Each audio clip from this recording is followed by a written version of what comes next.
Hey everyone, welcome back to my channel and welcome if you are new here. I hope you are all very well. We are continuing on with Valentines. We're using the heart tray mold from Molds and Shapes. Again, all linked below.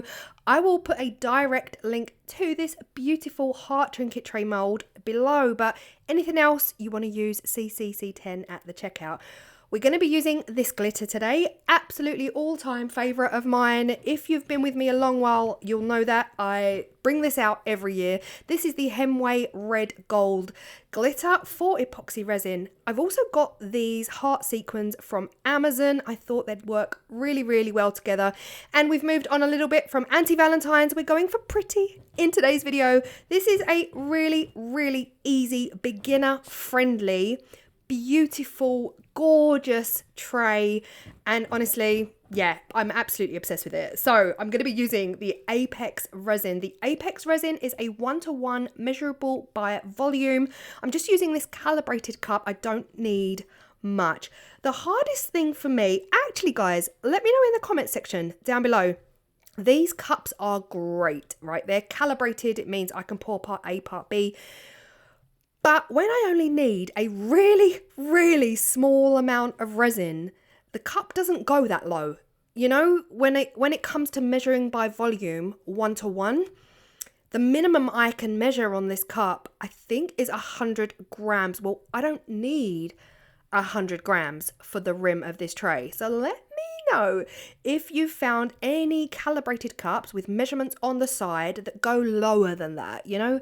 The other way to do it is to put two little cups side by side each other and just eyeball it so that you're kind of like putting part A in one and part B in another and then mixing them together in the same cup. That's the other way of doing it, but I always worry when I do that I'm going to leave too much of one part in the other cup. So then you'd have to transfer it all back over and measure and mix and do all of the things. But anyway, that's sidetracking. Let me know in the comments if you found any calibrated cup that can do really teeny tiny measurements.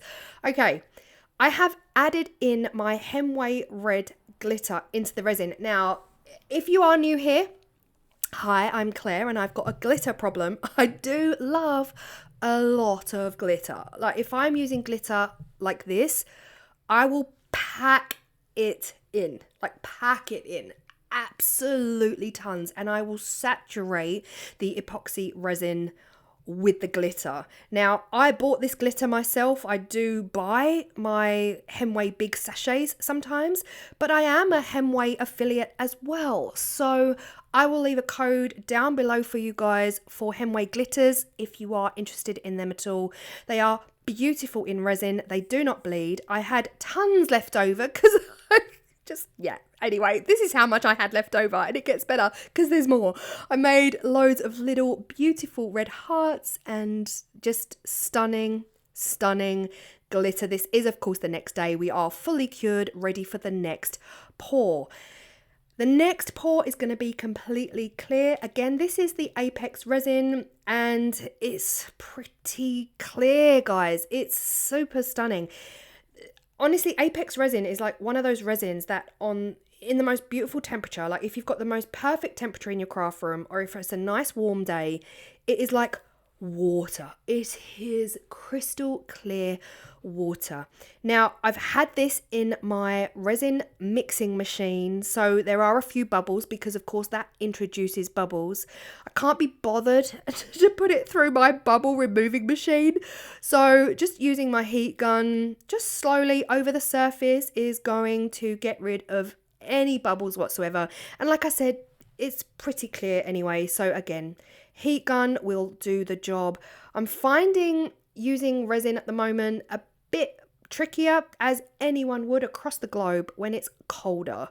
My craft room, I have to make sure I go up, turn the radiator on in the morning, and then I've got a heat mat, like a terrarium heat mat, that I have my resin bottles sitting on permanently throughout the winter. They literally live on the heat mat full time. So that does make life a lot easier. So here we go.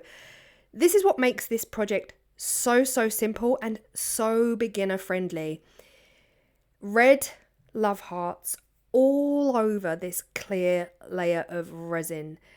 I am eyeballing it. I am going to speed this up for you because, again, this took forever in real time. Nobody needs to sit through that. So I'm eyeballing it, but yeah, you can see here at some point I'm just throwing them on. I thought if I just get them in and then use a wooden lollipop stick to move them around if I'm not happy with the placement. So I just do that. I just put them in and then move them around to get them to where I want them. I want a lot of red hearts. I don't want any overlapping. I want a nice equal-ish space between all of the hearts. Now, of course, resin moves. Resin does what resin wants, and we can't always control that movement.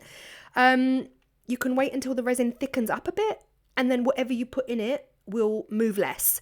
And that's pretty much what I've done here. I waited about 10-15 minutes before placing my hearts down, because what I don't want, oh my gosh, nightmare. I don't want to walk away, come back the next day, and all of these hearts have just floated straight to the center. That was my biggest fear. I didn't want that to happen. I wanted these completely scattered, equally spaced ish, as equally as I could get them.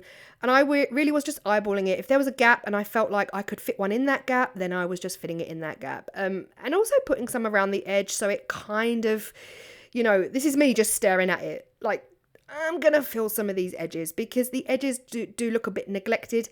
And even if we're only seeing half of the heart, then that's fine.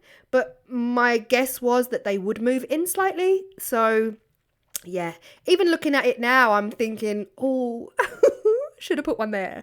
I should have put one there. I could have put one there. So yeah, sorry if you're watching from home, like, Claire, you so could have put a heart in that gap. How I'm putting the hearts in, again, no rhyme or reason. They're upside down. They're left to right, right to left, round the right way. It doesn't matter. For me, I just needed a bunch of hearts in a tray, and it didn't matter if they were around the right way or upside down. And it's just part of it.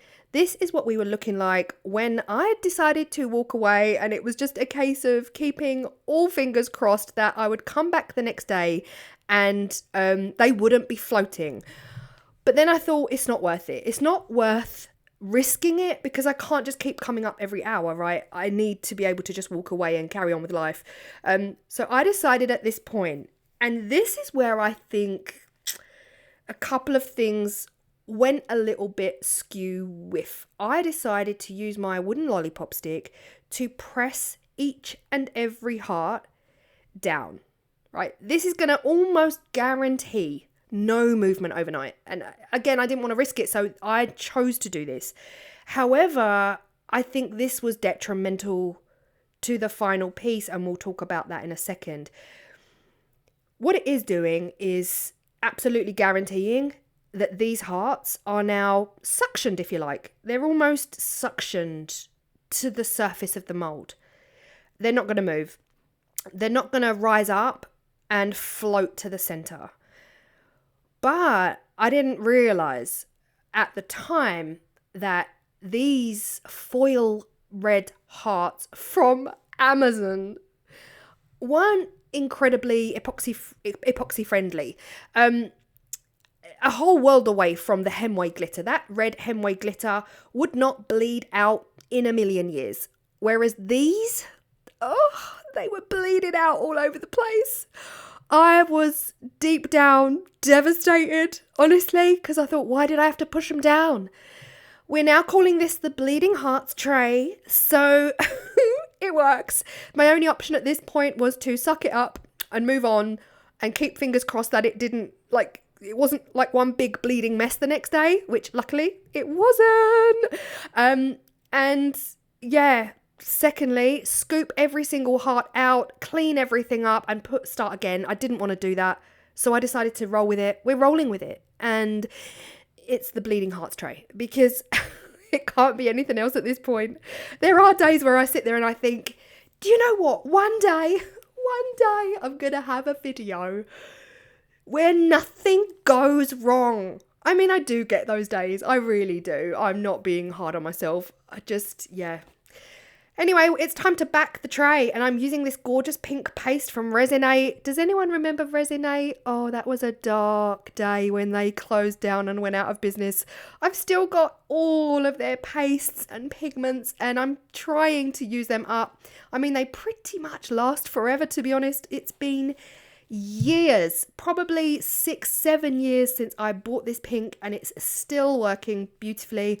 I'm using the pink paste, so again, Resin is no longer in business, so any pink color will do. Pink mica would have also looked quite beautiful behind this. I did add some white liquid pigment from Vista because it was too bright. I wanted it more pastel-y. So I added in some white to dull it down a little bit. And red and pink go so beautifully together. I measured this one, bang on. I didn't have any leftover resin and it filled up the tray perfectly. So again, there are days where I could do it, just not all the time. Got a gorgeous dome on there. This is the next day, believe it or not. I did have my nails done. Woohoo! This is me showing off my gorgeous new brown nails. And it is time to demold this tray. And guys, I love it. It is so pretty, so feminine. Pink and red just works together. It looks like a cake at this point. It looks edible. Devastated on the bleed out from those red foil hearts, but at this moment it's looking like a giant love heart. Guys, do you have these sweets, these candies in your country? The love heart sweets where they've got all the wording on them. You could totally add that to this. I think it would work so well.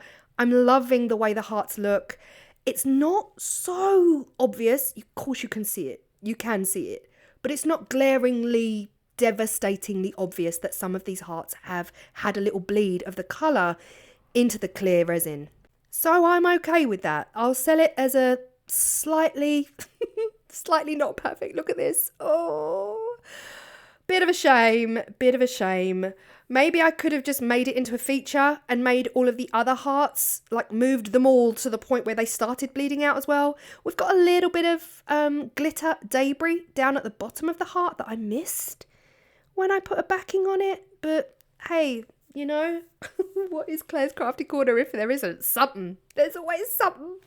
I decided to back this then in the small cork round feet. I absolutely love these feet, guys. Like, you can, of course, back it however you want. You could put rubber dots or one large cork sheet.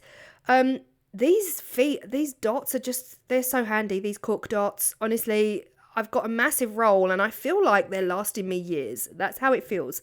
But yeah, the feet are all on. This tray is done. Let me know your thoughts. Again, a really simple, easy project, but 3 layers. Like 3 days, 3 layers.